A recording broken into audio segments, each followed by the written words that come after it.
आज हम लोग देखेंगे कि केमिस्ट्री में कौन सा चैप्टर से कितना मार्क्स पूछा जाता है और इसको हम लोग 7 डेज में किस तरह से डिस्ट्रीब्यूट करें कि 70 में से 70 ला सके। राइट, तो देखो तुम्हारे पास 7 डेज है, मान लेते हैं। फर्स्ट डे ट्राई करोगे जो छोटा चैप्टर है कम से कम 2 चैप्टर खत्म करें। सेकेंड डे में एक ही चैप्टर करना, बट हाँ जो पढ़े उसको रिवाइज भी करना, रिवीजन भी होना चाहिए। थर्ड डे में उसी तरह से हम लोग ट्राई करोगे 2 चैप्टर करने का। फोर्थ डे में सेम करोगे, कितना देखो यहाँ पे 2 फिर 1 चैप्टर करना, ताकि ये करने के बाद रिवाइज भी कर सको। ठीक है, उसके बाद 5 डे में फिर उसी तरह से 5 डे में 2 चैप्टर और 6 में एक ही चैप्टर करना, एक चैप्टर, बट उसमें क्या है, रिवीजन होना चाहिए। ठीक है, जितना भी पढ़े हो उतना रिवाइज कर लेना। और लास्ट डे में एक ही चैप्टर करना, बट जितना भी पढ़े हो सबको रिवाइज करोगे। और पढ़ोगे किस तरह से, कभी भी कोई टॉपिक्स पढ़ रहे हो, ठीक है, मान लेते कोई टॉपिक है उसको पढ़ रहे हो, टॉपिक को अच्छे क्लियर कर लेना जितना टाइम मिलेगा। उसके बाद उससे रिलेटेड जितना भी न्यूमेरिकल है, सब तो करने की जरूरत नहीं है, बट याद रखना उससे रिलेटेड एक न्यूमेरिकल कर लेना, ताकि क्लियर हो जाए। अगर कभी पूछता है उस फॉर्मूला से न्यूमेरिकल तो बच जाएगा। ठीक है, तो ये 2 चीज याद रखना। अब आते हैं किस चैप्टर से कितना मार्क्स और कौन कौन सा टॉपिक को तुम लोग करना है, उसके बारे में डिस्कस करेंगे। जैसे पहला नंबर सॉल्यूशन है। देखो सॉल्यूशन से, क्योंकि 2000 तुम लोग 25 में एग्जाम देगा, तो 2025 में 24 का कुछ मत पढ़ना, क्योंकि 24 में तो ऑलरेडी आया हुआ है। ठीक है, तो हम लोग किसका देखेंगे, 2023, 20 और 19 का देखेंगे। राइट, क्योंकि कोरोना के टाइम तो ऑब्जेक्टिव होता था। ठीक है, अब तो इस टॉपिक से, इससे रिलेटेड उतना ज्यादा पूछा नहीं जाता है। ठीक है, इससे रिलेटेड नहीं पूछा जाता, क्योंकि 2024 में आ चुका है। अब तो हम लोग पढ़ना किस टॉपिक से है, इस टॉपिक से vapour pressure of liquid, solution, ideal non ideal solution और कोलिगेटिव प्रॉपर्टी। ये 2 टॉपिक तुम लोग को पढ़ना है। इस टॉपिक को उतना इंपॉर्टेंट नहीं है, तो उसको नहीं पढ़ोगे तो चलिए, क्योंकि देखो इससे रिलेटेड 2 मार्क्स का पूछा जाता है। ठीक है, इसमें भी नंबर ऑफ क्वेश्चन 1 मार्क्स का 2 पूछा जा सकता है, 3 मार्क्स का 1। तो इसलिए कौन सा टॉपिक को पढ़ना है, ये 2 टॉपिक। तो सॉल्यूशन में बस ये 2 टॉपिक पढ़ोगे तो सारा क्वेश्चन बन जाएगा। सेकंड क्या आता है, इलेक्ट्रोकेमिस्ट्री। इलेक्ट्रोकेमिस्ट्री में कौन कौन सा पढ़ना है, देखो याद रखना यहाँ पे नर्स्ट इक्वेशन ज्यादा इंपॉर्टेंट। क्या है, नर्स्ट इक्वेशन। तो नर्स्ट इक्वेशन से एक न्यूमेरिकल देख लेना, इसी में आता है जो रिलेशन होता है। ठीक है, equilibrium constant, gives free energy, उसको देखोगे।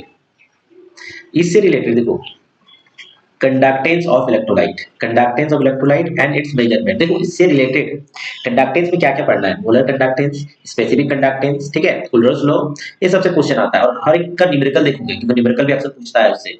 और इसमें सिर्फ ध्यान रखना लेड स्टोरेज बैटरी ज्यादा इंपॉर्टेंट है, और फ्यूल सेल, क्योंकि फ्यूल सेल से पूछा जाता है। और कौन सा सेल का क्या यूज है, जैसे डाई सेल, ठीक है, इसका ये क्या यूज है, तो उसका यूजेस पढ़ लेना कि कौन सा सेल में हम कहाँ यूज करते हैं।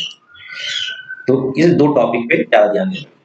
इस टॉपिक से आता है, नर्स्ट इक्वेशन से ही आता है, तो इलेक्ट्रोकेमिकल सेल को नहीं पढ़ना है, कैल्वेनिक सेल उसी को बोला, ठीक है। तो पढ़ना सिर्फ नर्स्ट इक्वेशन और इसका रिलेशन पढ़ना है, और टॉपिक में पूरा पढ़ना है। उसके बाद देखो आता है केमिकल काइनेटिक्स। केमिकल काइनेटिक्स से कौन कौन सा से ज्यादा पूछा जाता है, यहाँ से बस रेट लो, कैसे ऑर्डर ऑफ रिएक्शन निकाला जाता है उसको पढ़ना, तो उससे रिलेटेड क्वेश्चन आता है अक्सर। क्या होता है ना कि प्रैक्टिकल वैल्यू दे देगा और इससे रिलेटेड बोलेगा कि उसका ऑर्डर बताओ। ऑर्डर ये उतना इंपॉर्टेंट नहीं है, बट ये ज्यादा इंपॉर्टेंट है, यहाँ से अक्सर पूछता है। सेकंड क्या है, integrated rate equation, half life से रिलेटेड याद रखना, first order only for first order, half life first order. और इसका जो सूडो फर्स्ट ऑर्डर है ना, इसका डेफिनेशन याद कर लेना विद एग्जांपल। और इससे रिलेटेड कोलिजन थ्योरी से बस अर्हेनियस जो इक्वेशन है उससे क्वेश्चन बना लेना। अर्हेनियस इक्वेशन देगा, उसका ग्राफ देखना, इस तरह ग्राफ बनता था। ठीक है, वो ग्राफ देखोगे, उसका स्लोप क्या होता है, उससे रिलेटेड क्वेश्चन देखोगे। ठीक है, 2 डिफरेंट टेम्परेचर का, तो इससे रिलेटेड ज्यादातर इस टॉपिक को टच करना। ये हो गया रेट लो, ये हाफ ऑर्डर, ठीक है, फर्स्ट लाइफ का हाफ ऑर्डर ये देख लेना, मतलब ठीक है, सूडो फर्स्ट ऑर्डर रिएक्शन देख लेना, इसका डेफिनेशन नहीं चाहिए, बस और कुछ नहीं, एग्जांपल से रिलेटेड न्यूमेरिकल देखोगे। उसके बाद है D and F block element. D and F से कहां से कौन कौन सा पूछा जा सकता है, देखो उसका जो कैरेक्टरिस्टिक्स है, melting point, boiling point, catalytic behaviour, ठीक है, उसको देखोगे डी ब्लॉक में। और उससे रिलेटेड जो भी क्वेश्चन आता है, जनरली तुम लोग इसी को देखो, एफ ब्लॉक से रिलेटेड उतना ज्यादा क्वेश्चन नहीं पूछता है, ज्यादा तुम लोग कहाँ से मिलेगा, डी ब्लॉक से ही मिलेगा। तो डी ब्लॉक अगर अच्छे से कर लेते हो तो एफ नहीं करोगे तो बच जाएगा, तो इसलिए एफ को उतना नहीं, बस इसमें लेंथेनेट कॉन्ट्रैक्शन और एक्टिनेट कॉन्ट्रैक्शन पढ़ लेना, बाकी तो इसी से ज्यादा पूछता है। ठीक है, देखो यहाँ पे भी आया हुआ है, इससे रिलेटेड बहुत कभी पूछता है, देखो यहाँ पे भी दो यहाँ से आया, इससे उतना नहीं पूछता, तो इसलिए तुम लोग इसको पढ़ोगे। और कोऑर्डिनेशन कंपाउंड, तो कोऑर्डिनेशन कंपाउंड में याद रखना कि लिगेंड या लिगेंड बोलो, ठीक है, उससे रिलेटेड वो मोनोडेंटेड होता है, बाइडेंटेड होता है, या ट्राइडेंटेड होता है, या पॉलीडेंटेड होता है। ठीक है, उसके बाद उसका होमोन्यूक्लियर, पॉलीन्यूक्लियर, उसके बाद उसका नेमिंग सबसे इंपॉर्टेंट है, नोमेनक्लेचर और वीबीटी वैलेंस बॉन्ड थ्योरी, उससे अच्छा मार्क्स पूछा जाता है। ठीक है, तो यहाँ से नेमिंग पढ़ लेना, ठीक है, नोमेनक्लेचर, आइसोमेरिज्म और नोमेनक्लेचर यहाँ से, इस टॉपिक से।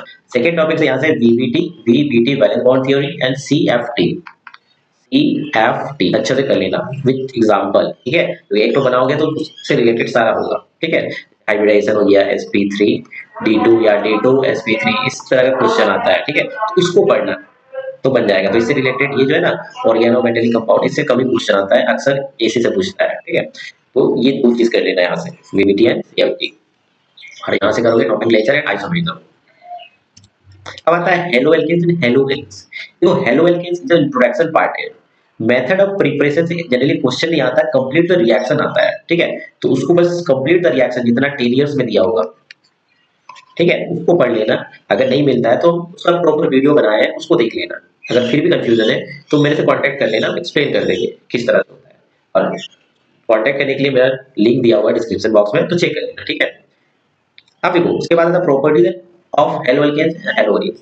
देखो प्रॉपर्टीज याद रखना है, से रिलेटेड जो प्रॉपर्टीज है, फिजिकल प्रॉपर्टीज और बॉइलिंग पॉइंट जिस तरह का, केमिकल प्रॉपर्टीज में इसमें आता है SN1 SN2, SN1 SN2 बहुत ज्यादा इंपॉर्टेंट है, अक्सर पूछता है हेलो एल्केन के बारे में, तो उसको देख लेना। ठीक है, किस तरह से होगा। उसके बाद आता है अल्कोहल, फिनोल एंड ईथर। देखो अल्कोहल फिनोल से आता है, इसमें जितना भी नेम रिएक्शन है, नेम रिएक्शन है उसको पढ़ लेना, क्योंकि अक्सर क्या होता है ना, कभी भी कन्वर्जन भी देता है तो नेम रिएक्शन से रिलेटेड देता है, या तो कंप्लीट द रिएक्शन देगा, वो भी नेम रिएक्शन से ही रिलेटेड देता है, तो उस टॉपिक को ज्यादा देखना।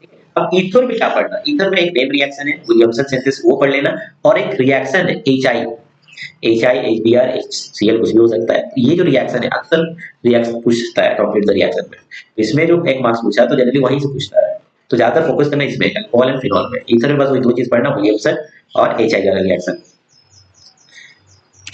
अब आता है कि aldehyde ketone, carboxylic acid. Carboxylic acid में याद रखना इससे रिलेटेड उसका जो टेस्ट है, डिस्टिंग्विश तो पढ़ना ही है, और एल्डिहाइड और कीटोन से इसका नेम रिएक्शन। ठीक है, ये तीनों में से मतलब जो दोनों टॉपिक दिया हुआ है ना, 3 चैप्टर एक्चुअली है अलग अलग करके, तो इससे नेम रिएक्शन पढ़ना, कंप्लीट द रिएक्शन पढ़ना, और उससे रिलेटेड जितना भी ये है क्या बोलते हैं कंप्लीट द रिएक्शन। ठीक है, नेम रिएक्शन करोगे तो ऑलमोस्ट आधा कंप्लीट द रिएक्शन बन जाएगा, क्योंकि अक्सर पता है ना नेम रिएक्शन से ही रिलेटेड पूछता है, और कन्वर्जन देख लोगे तो बस इस टॉपिक से कुछ कुछ चीजें पढ़ लेना, क्योंकि अक्सर पूछता है।